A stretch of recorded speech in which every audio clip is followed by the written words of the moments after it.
Good day and welcome to another edition on quick tips to having an excellent result on Edu TV Nigeria.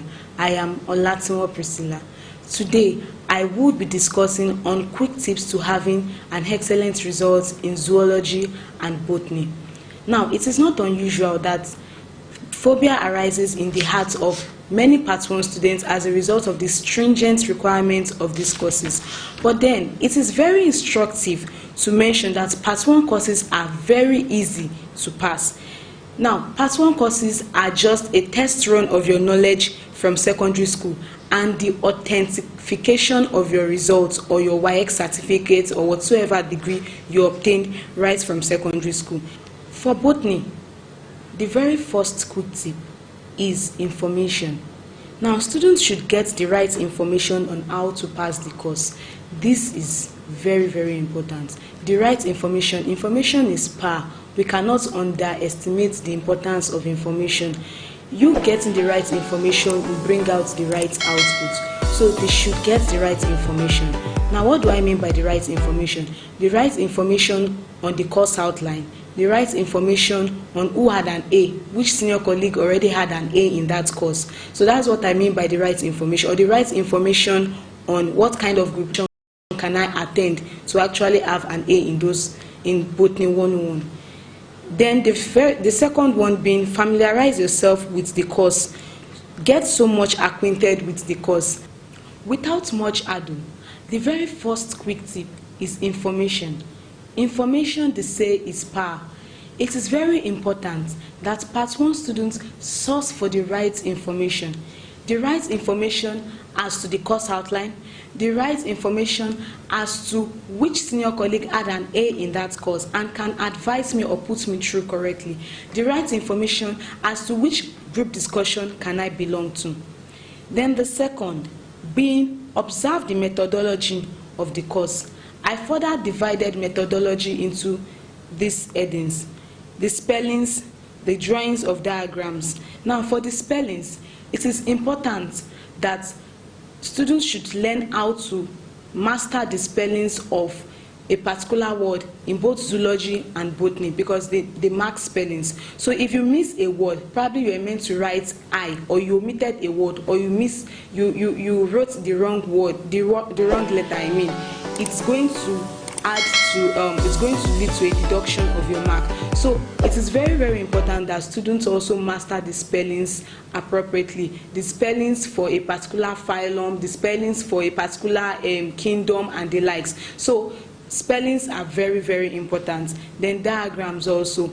The drawing of diagrams, it entails that you should label just on one side. So if you are labeling on different sides, on the left side, on the right side, on the up side, the down side, it would lead to a deduction of your mark.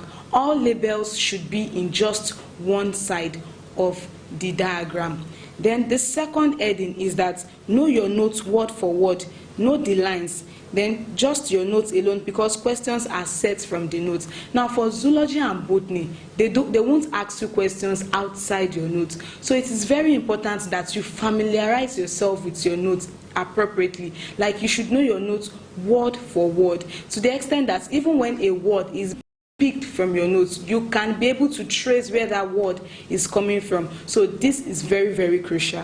Another thing is to understand and cram your notes. Yes, you have to understand it. Despite the fact that you know it's word for yes, you should understand it and cram it, because sometimes they could just bring out a particular, it still boils down to you knowing your notes, familiarizing your notes. They could just bring out a particular place exactly the way it is and will expect you to fill up that place, because the questions given in both botany and zoology are objective questions. What I mean by objective questions are questions that involves gaps in them. They are without options, so they are objective questions. So you are meant to provide the appropriate answers to them. So if you've not familiarized yourself with your notes appropriately, of course you are going to miss out from the right answer you are meant to give for that particular question. That being said, past questions also is very vital. We cannot underestimate the importance of past questions. Now, for zoology, You might not be able to lay your hands on past questions for the exams, but there are past questions for the test. Now, for the test, make sure you treat the past questions. Part 1 students should ensure that they treat the past questions for zoology, the test past questions for zoology. For botany also, there are past questions for botany, and it is said that botany repeats questions, that out of you could have 25 questions being repeated, and out of 60, 55 could be repeated. So imagine you treating questions, so you are so used to it and you just be cruising and cruising and cruising, and you would easily have your A in that course because you've been able to treat the past question very well. So it is important that you treat past questions for botany and you treat zoology test questions, and if you can lay hand on the exam questions, there is no point not treating it. So make sure you treat past questions. Now, with these quick tips, you are on your way to having a very excellent result in both zoology and botany. To join us on this very interesting discussion on quick tips to having an excellent result, you could join us through our social media platform already displayed on the screen. Once again, I am Olatunwo Priscilla. Thank you and do have a nice week. Bye.